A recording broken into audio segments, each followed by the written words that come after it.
One skeleton changed the timeline of human emotion. It lay inside a cave on Mount Carmel in what is now Israel. Its arms were positioned around the jaw of a wild boar. Someone had put that jaw there, not beside the body, not somewhere nearby, in the dead person's arms, and then the cave closed around them. Thousands of generations passed, the person disappeared, the meaning of the gesture disappeared with them. But the skeleton remained. So here is the question. What does it take for a human body to be treated differently after the person inside it is gone? Because death itself is ancient. But the way humans respond to death is not. Long before cemeteries, graves, funerals, and photographs, names carved into stone, or stories about ancestors, something had to change inside the human mind. A body stopped moving, and someone understood that it was not coming back. We cannot find the first person who had that realization. There is no fossil that says, "This was the moment." No diary, no voice recording, no final thought preserved in stone. Archaeology gives us something else, and it gives us traces of what the living did with the dead, and sometimes those traces are difficult to explain, because animals can respond to death too.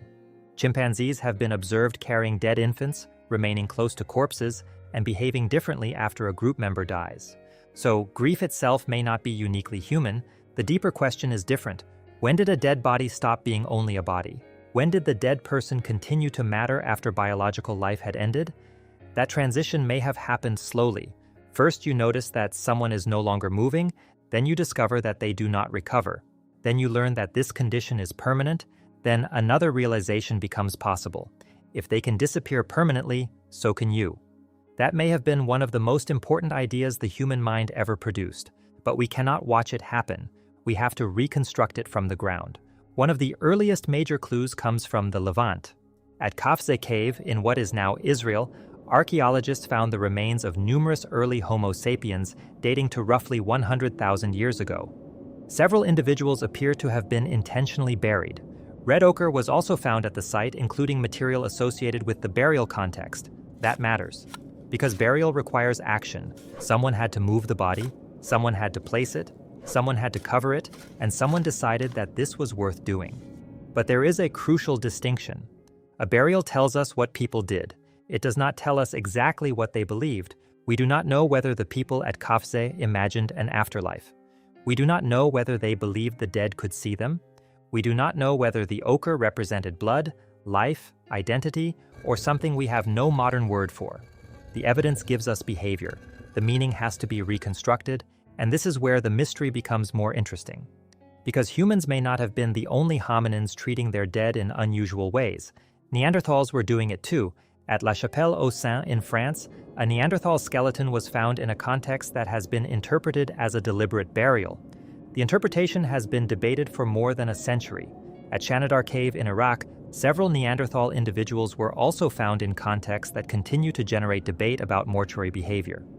For years, one of the most famous interpretations became known as the flower burial. Pollen around a Neanderthal grave was interpreted as evidence that flowers had been placed beside the dead. It was a beautiful story. It was also too simple. Later research raised alternative explanations involving natural processes and animal activity. That matters because archaeology has a dangerous weakness.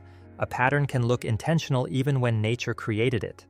Bones move, sediment shifts, animals burrow, water transports material, caves trap remains. So every extraordinary claim has to survive a much harder question. Could nature have done this? That question takes us even deeper into the human past.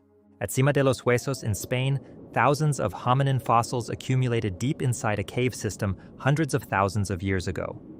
The concentration is extraordinary, but concentration alone does not prove deliberate burial.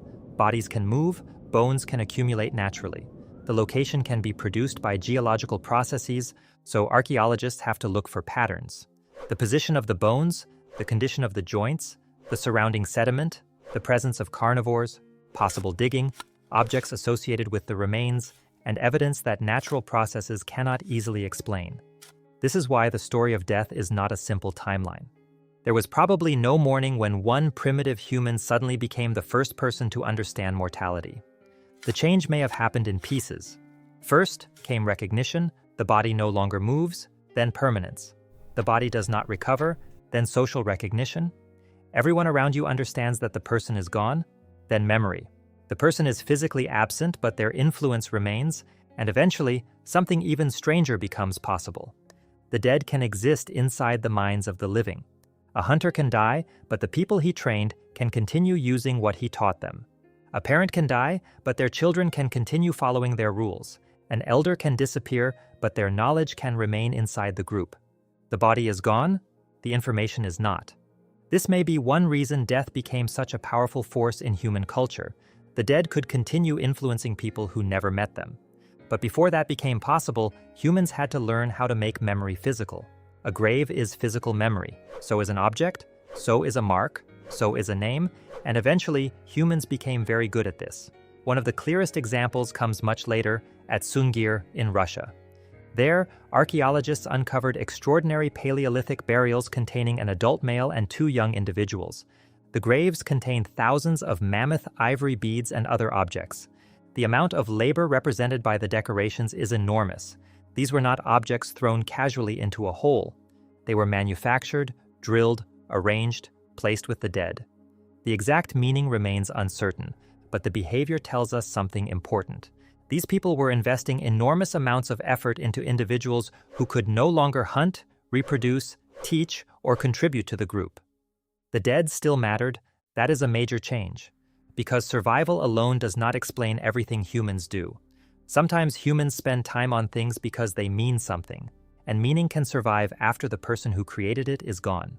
Think about what that means for your own life. You can hold an object that has almost no material value. A photograph, a piece of clothing, a letter, a tool, something that belonged to someone who died. Its physical properties have not changed, but your relationship with it has. The object becomes a container for memory.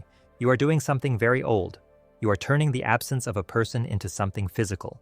A stone, a grave, a necklace, a photograph, a name, a story. The technology changes, the impulse remains, and this brings us back to that skeleton on Mount Carmel. The person was buried with the jaw of a wild boar. The evidence does not tell us exactly what the gesture meant. Maybe it had symbolic meaning, maybe the object had personal significance, maybe it belonged to the individual's identity. We cannot know. But we know something happened that was difficult to explain as simple disposal of a corpse. The dead person was treated differently, and that is the important transition. The first human who understood death may never be identifiable. It may not even make sense to search for one. Because understanding death was probably not a single invention. It was a process. A body stopped moving, someone waited, someone realized the person would not return, someone remembered them, someone decided to move the body, someone covered it, someone placed something beside it, and someone came back, and eventually people began carrying the dead inside their minds. That may be where the real revolution happened. Death removed a person from the physical world. Memory allowed that person to remain in the social world, and once humans learned to do that, the dead could influence the living for generations. Stories could survive, skills could survive, names could survive, rules could survive, identity could survive, culture could survive. The first human who understood death may have looked at a dead companion and realized something terrifying. This person is not coming back. But perhaps the truly revolutionary realization came immediately after. Neither am I. We cannot know whether anyone thought those exact words. The archaeological record will never give us that sentence. But somewhere between the first bodies left behind and the graves humans carefully constructed, something changed.